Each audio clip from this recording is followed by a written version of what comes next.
하나님의 말씀은 마태복음 12장 22절부터 30절 말씀입니다.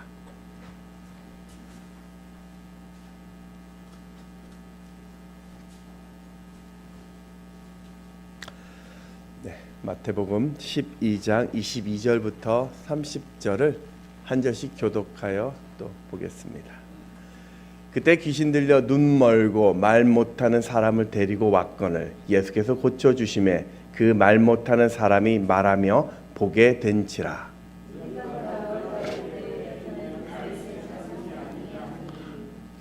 바리새인들은 듣고 이르되 이가 귀신의 왕 바알세불을 힘입지 않고는 귀신을 쫓아내지 못하느니라 하거늘.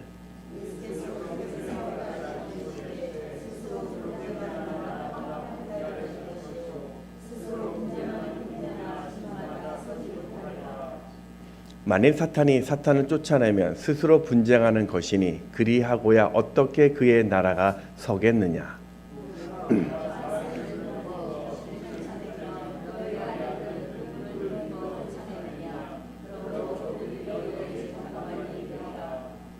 그러나 내가 하나님의 성령을 힘입어 귀신을 쫓아내는 것이면 하나님의 나라가 이미 너에게 임하였느니라.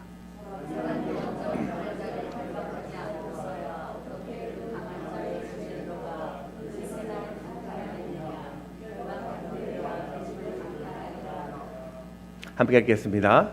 나와 함께 아니하는 자는 나를 반대하는 자요 나와 함께 모으지 아니하는 자는 해치는 자니라.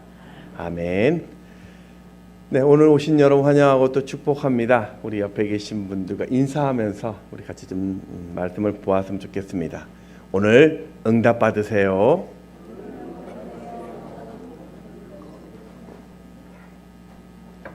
네. 비도 오는 것 같고 갑자기 또 오늘은 비가 많이 내렸습니다. 뭐 내일은 날씨가 조금 선선해진다고 합니다. 우리가 오늘 저 비를 오면서 제가 집에서 오면서 저 비가 성령의 단비처럼 우리 가슴에 가득가득 채워지는 은혜가 있었으면 좋겠다. 그런 마음을 가졌습니다.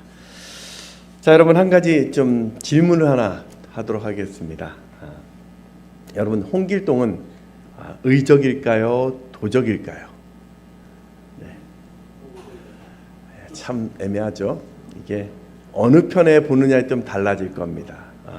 도움을 받는 측면에서는 의적일 것이고 또 자신의 것을 빼앗는 입장에서는 도둑일 것입니다. 이렇게 세상은 자신의 상황이나 신념에 의해서 다양한 기준들이 존재하게 되고 또 그 기준에 따라 해석도 다양해집니다. 거꾸로 이런 다양하고 복잡한 상황을 간단하게 분류하거나 또 단순화해서 극단적인 두 가지로 구분짓는 방법도 있습니다. 그래서 성공이냐 실패냐, 남자냐 여자냐, 또 예수 믿느냐 믿지 않느냐, 또 적대적이냐 호의적이냐, 옳으냐 그르냐, 이런 사고를 우리는 이분법적 사고다라고 이야기합니다.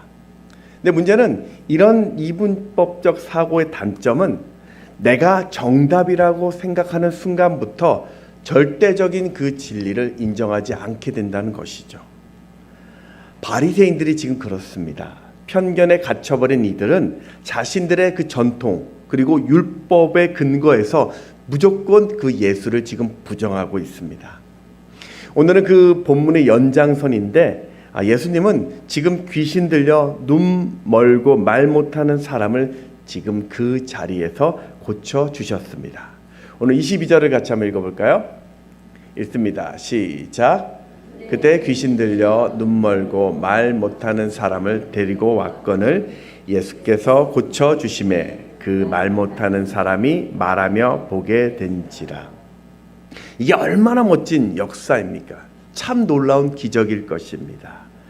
이때 사람들의 반응이 23절에 나오는데 무리가 다 놀라 이르되 이는 다윗의 자손이 아니냐 하니. 놀랬다라는 이 표현이 원어적으로 보면 참 재미있습니다. 정신이 밖으로 나갔다라는 뜻입니다. 예수님께서 지금 기적을 베풀고 계셨고 치유를 하고 계셨고 복음을 전하는 이것이 자신들이 이전에 보지 못했던 아주 신기한 그 놀라운 광경인데 이것이 바로 구약 성경에서 예언되었던 메시아의 사역이었던 것이죠. 그래서 사람들은 이제 그 예수를 바라보면서 다윗의 자손이라고 부르기 시작합니다. 구약 성경에서 다윗의 자손이란 이 말은 우리가 알고 있는 구원자, 메시아로 이해하면 됩니다. 하지만 당시 종교 지도자들, 그러니까 바리새인들이나 이 서기관들은 이런 놀라운 주님의 기적을 보고도 믿지 않습니다. 그들은 무조건 예수님은 메시아가 아니다라는 편견에서부터 예수를 바라보기 시작합니다. 사실 우리가 그 예수님의 기적을 바라보면서 아니 도대체 저 사람이 뭐길래 저런 기적이 일어나느냐, 어떻게 사람이 저런 사역을 할 수 있느냐, 이런 의문만 가져도, 그런 열린 마음만 가져도 그가 누구인지를 좀 알 수 있었을 텐데 이 바리새인들은 그런 마음조차도 의도적으로 문을 닫았던 것입니다. 이처럼 우리가 어떤 관점으로, 어떤 시선으로 바라보느냐라는 것은 우리의 신앙생활에 대단히 중요합니다. 신앙생활을 우리가 하며 있으면서도 내가 원하는 하나님, 내 머릿속에서 상식적으로 그려지는 하나님, 그래서 내가 좀 납득이 되고 내 생각이 벗어나지 않는 하나님이기를 우리는 종종 원합니다. 그런데 이런 신앙의 가장 큰 문제는 무엇이냐면, 그러면 그 하나님이 진짜 어떤 하나님인지는 궁금하지 않아요. 그저 내가 내 마음 불편하지 않도록 교회 생활하고 은혜와 상관없이 그냥 내가 맡은 일, 또 봉사 열심히 하고 적당히 어떤 그런 신앙생활을 하면 그거면 된다라는 이런 마음을 가지게 되는 거죠. 그런데 그런 신앙생활은 반드시 종교활동, 다시 말해서 건조해지기 시작하고 그런 신앙이 지루해져 가기 시작합니다. 바로 이런 마음으로 바리새인들이 바로 예수를 바라보고 있었고 그 믿지 않기로 작정을 한 것입니다. 오늘 우리 주변에도 보면 우리가 종종 복음을 전할 때가 있습니다. 예수 믿으세요? 라고 전하면은 믿지 않는 다양한 이유들을 이야기합니다.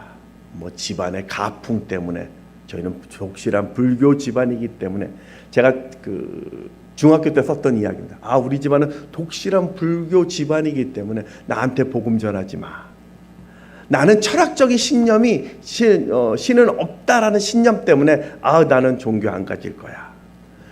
나는 그 교회에 그런 관계십에 문제가 있어서 나는 목회자나 아니면 종교인들이 너무 싫어서 나는 교회 가기 싫어. 건강이 좋지 않아서, 내 삶의 형편이 어려워서, 이런 다양한 이유들을 대고 있죠. 그래서 항상 보면은 그래, 내가 요 문제 해결받으면 갈 것이다. 내가 요것 좀 해결되면 내가 그때 마음 좀 열게, 이렇게 이야기를 하곤 합니다. 근데 여러분, 정말 그런 이유가 우리가 하나님께 나가는데 걸림돌이 될까요? 한번 거꾸로 생각해 보십시오. 그 결핍이, 그런 약점이 정말 내가 하나님을 믿는데 방해가 될까요? 제가 얼마 전에 그 부산 해운대에서 진행되는 이 성령 집회의 어떤 그런 것을 유튜브로 좀 본 적이 있었습니다. 강사로 분당 우리 교회 이찬수 목사님이 그 자신의 아버지 이야기를 좀 간증을 하셨어요. 이찬수 목사님의 아버님도 목사님이셨어요. 근데 아주 시골 작은 교회의 어떤 목사님이셨어요. 참 어렵게 목회를 하셨다라고 합니다. 특별히 또 그 아버님이 가장 큰 약점이 말을 심하게 더듬었어요. 우리 여러분, 그 목회자가 설교를 참 많이 하게 되는데, 저도 가끔 좀 말이 좀 이렇게 좀 더듬는데, 이 말을 많이 더듬으니 이게 얼마나 그 목회의 약점이 될까요? 그래서 그 목사님은요, 주일날이 되면 새벽에 일찍 일어나 기도를 합니다. 하나님, 말을 제발 더듬지 않게 해주세요 라고 기도를 한답니다.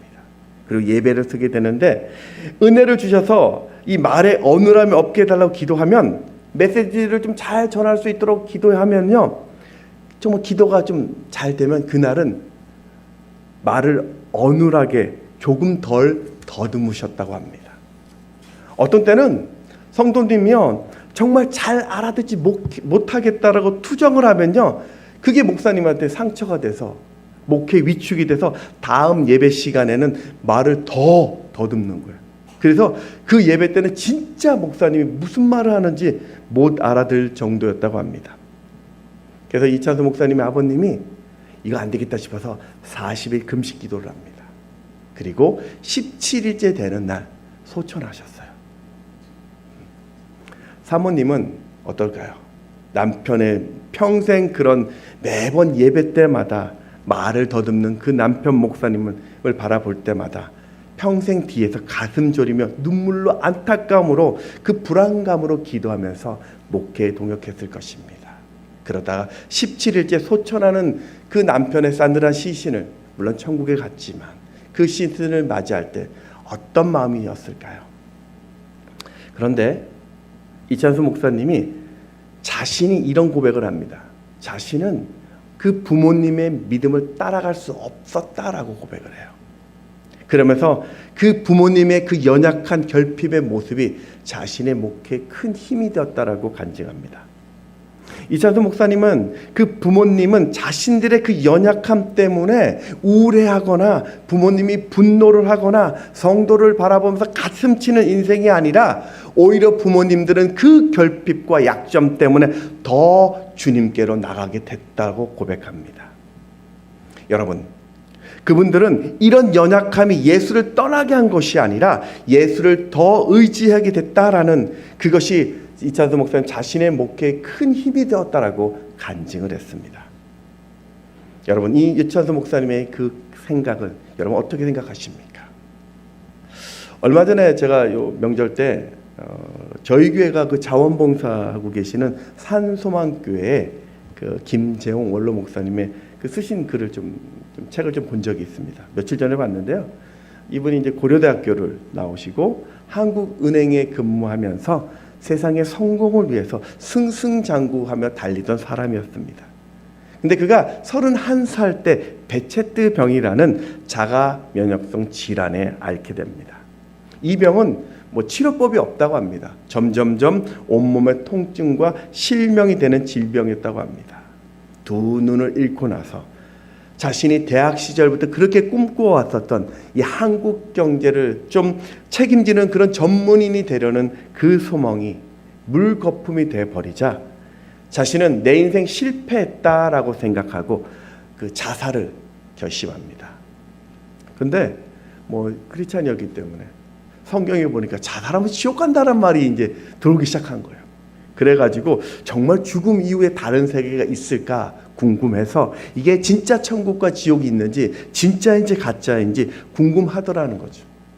그래서 정말 지옥이 있는지 좀 확인해 보고 조금이라도 성경이 이상하다면 엉터리라고 밝히겠다라고 생각하고 테이프, 눈을 볼 수 없으니까 테이프 성경을 처음부터 끝까지 듣기 시작합니다.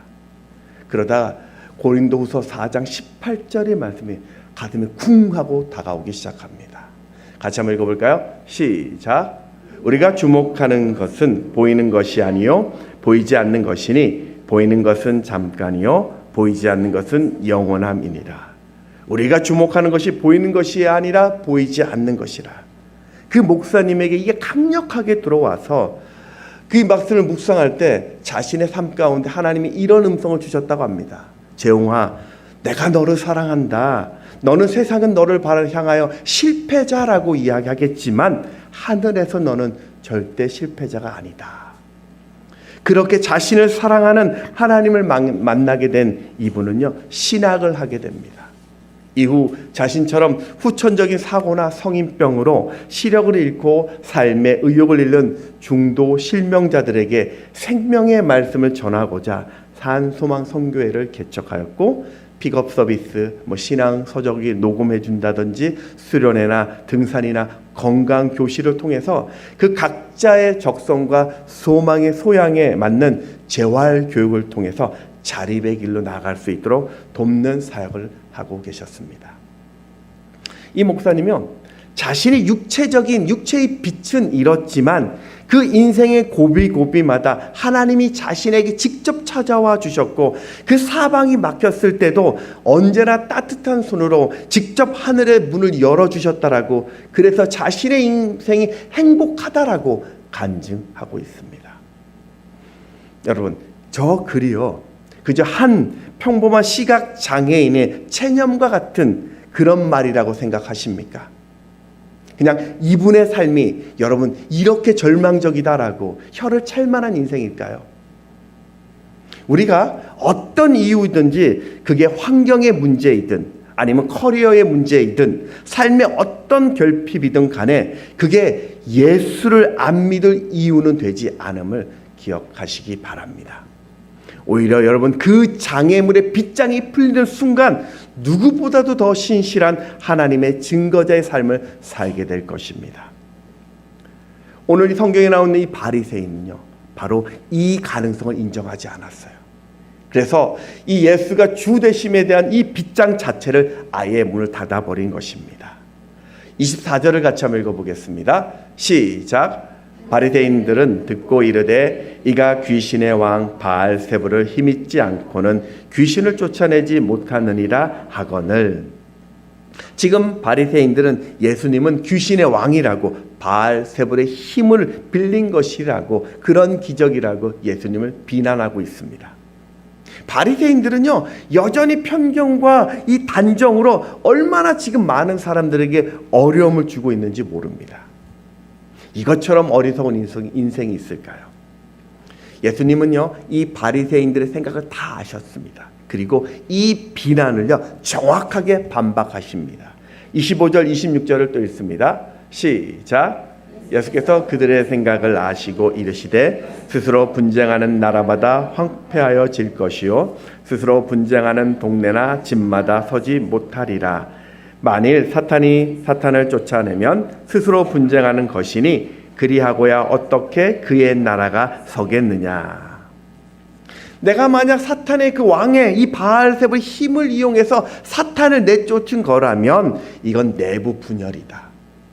아무리 막강한 군사력과 경제력을 가지고 있어도 내부에서 서로 충돌하면 분열하면 외부의 공격 없이도 스스로 붕괴되는 것이다. 그러니 어떻게 사탄의 나라가 서겠느냐. 이건 논리적으로 너희들은 모순이라고 날카롭게 지금 지적을 했습니다. 27절에 보면 또 내가 바알세불을 힘입어 귀신을 쫓아내면 너희의 아들들은 누구를 힘입어 쫓아내느냐. 그러므로 그들이 너희의 재판관이 되리라. 여기서 너희의 아들은요 바리새인들의 제자들을 이야기하는 겁니다. 당시 바리새인들도 이 전례에 따라서 내려온 방법으로 귀신을 쫓아내었습니다. 마가복음 9장 38절 말씀 읽어볼까요? 시작. 선생님, 우리를 따르지 않은 어떤 자가 주의 이름으로 귀신을 내쫓는 것을 우리가 보고 우리를 따르지 아니함으로 금하였나이다. 지금 예수님은요 너희들 바리새인 너희들의 주장대로라면 지금 너희들의 제자들도 귀신을 이용해서 축사를 것이니까 나를 향한 그 비난도 너희의 제자들 향한 비난과 똑같이 받을 것이다. 그러면 너희의 제자들은요 이런 비난에 대해서 스승인 너희를 재판할 것이라고 지금 반박을 하고 있는 것입니다. 그러면서 오늘 가장 중요한 결론을 내립니다. 28절을 읽습니다. 시작. 그러나 내가 하나님의 성령을 힘입어 귀신을 쫓아내는 것이면 하나님의 나라가 이미 너희에게 임하였느니라.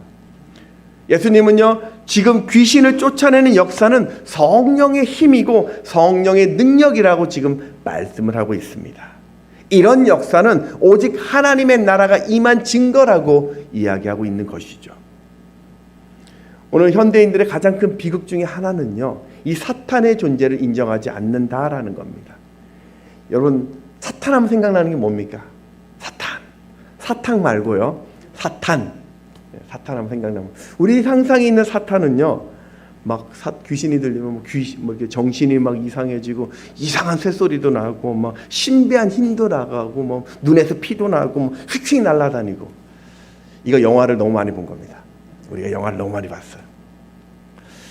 사탄은요 지금 평안하고 정상적인 내 삶 가운데서도 지금도 역사합니다. 우리가 일상적이고 정상적이지만 우리 가운데서 사탄은 여전히 우리에게 역사합니다. 악한 영들은요 오늘도 우리 안에 이기적인 생각을 줍니다. 악한 영들은요, 오늘도 우리 안에 권모술수와 상처와 탐욕을 주면서 계속 우리를 흔들고 있습니다. 우리가 하나님의 뜻대로 살지 못하도록요, 악한 행실을 우리에게 계속 조장하고 있습니다. 그게 사탄이에요. 그래서 베드로는요, 우리에게 근신하고 깨어 있으라라고 명령을 하죠. 베드로전서 5장 8절 말씀 읽습니다. 시작. 근신하라, 깨어라. 너희 대적 마귀가 우는 사자같이 두루 다니며 삼킬 자를 찾나니. 여기서 마귀는요, 디아볼로스라는 원어적인 뜻이 있는데, 디아가 이 사이라는 뜻이고요, 이 블로스가 던지다라는 뜻입니다. 그러니까 마귀는요, 사람들의 틈이 벌어졌을 때 그 사이에 뭔가를 던져서 분열과 분쟁을 일으키는 존재입니다. 여러분, 혹시 오늘 내 가정에, 우리 교회에, 직장에, 친구와 이웃과의 관계가 자꾸 뭔가 분쟁이 일어나고 멀어지고 또 벌어진다면 그건 여러분이 악해서가 아니고요, 지금 악한 영들이요, 지금 내 사이를 비집고 들어와서 악한 일을 지금 던지고 있는 거예요. 이걸 우리가 어떻게 이길 수 있습니까? 오늘 예수님은요, 성령의 힘을 입으라라고 말씀하고 있습니다. 사도 바울도요, 우리에게요, 내 안에 성령 충만이 있어야 된다라고 말씀하죠. 에베소서 5장 18절 말씀 읽습니다. 시작. 술 취하지 말라. 이는 방탕한 것이니 오직 성령으로 충만함을 받으라. 그렇습니다, 여러분. 오늘 내가 성령 충만할 때 이기적인 그런 생각들이 나를 침범하지 못합니다. 오늘 내가 성령 충만할 때 악한 영들의 우리의 삶이 흔들리지 않습니다. 그러니 우리 안에 주신 이 성령을 의지하면서 순간순간 깨달음을 주시는 주님 앞에 나가야 합니다. 무엇이 우리를 향한 하나님의 선한 뜻인지를 순간순간 물으시면서 그 답을요, 받으셔야 합니다. 오늘 본문에 보면요, 말 못하고 볼 수 없었던 이 귀신 들린 사람이 예수님께로 나갔을 때요, 어떻게 되었습니까? 주님이요, 야, 오늘 바쁘니까 내일 와라. 야, 지금 번호표 갖고 일주일 뒤에 와. 그렇게 예약 걸고 그렇지 않았죠. 나왔을 때 바로 고쳐주셨어요. 여러분, 오늘 여러분은 지금 이 자리에 어떤 자세로 오셨습니까? 아, 오늘 금요일이니까 가야 되나 말아야 되나. 아, 피곤한데. 그런 고민까지 오셨습니까? 아, 지금 안 가면 왠지 찝찝해. 혹시 뭐 담임 목사님 전화 오는 거 아니야? 막 이런 불안감에 오셨습니까? 아니면 이 전통에 그냥 오늘 가는 날이지, 그래 할 일 없는데 가보자, 그런 마음이셨습니까? 아니면 하나님, 오늘 내가 주님 앞에 왔사오니 내가 오늘 응답 받아야 되겠습니다. 내게 주신 응답이 있는 줄 믿고 그런 사모함으로 오셨습니까? 오늘 내가 응답 주시면 감사하고 뭐 안 주시면 할 수 없는 거지, 뭐 다음에 받지 뭐. 그런 마음으로 왔다라면 그건 예수님께 오늘 내 마음을 연 게 아니에요.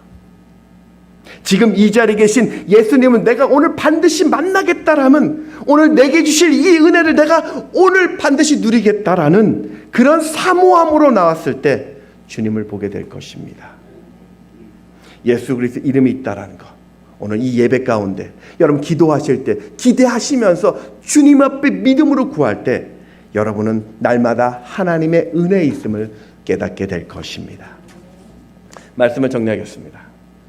오늘 내 삶에 이해되지 않는 환경이 온다 할지라도, 때로는 내 가치와 부합되는 그런 곤란함이 온다 할지라도, 때로는 버거운 삶 때문에 그런 결핍이나 연약함 가운데 내가 주춤거리는 그런 인생이라 할지라도 이게 끝이야 라고 단정하지 마십시오. 언제나 그곳에는 우리를 사랑하시는 주님이 계신다라는 사실을 잊지 마시기 바랍니다. 오늘 내 안에 있는 이 연약함이, 오늘 내 안에 있는 이 결핍이, 오늘 내 안에 있는 이 약점이 예수를 부정하게 만든 것이 아니라 오히려 예수님 앞에 더 가까이 나아갈 수 있는 귀한 재료가 될 것입니다. 오늘 여러분 안에는 성령님이 계십니다. 그러니 오늘 여러분이 찬양하고 기도할 때 나를 도우시는 그 성령 하나님을 붙드시고 의지하시기 바랍니다. 세상의 이 약한 영들이 나를 침범하지 못하도록 오늘 성령의 충만함을 구하시기 바랍니다. 오늘 그 성령이 나를 예수 그리스도로 향하게 할 것이고, 내 삶에 어떤 형편이 있다 할지라도 늘 감사를 일어나게 할 것입니다. 우리 찬양하겠습니다.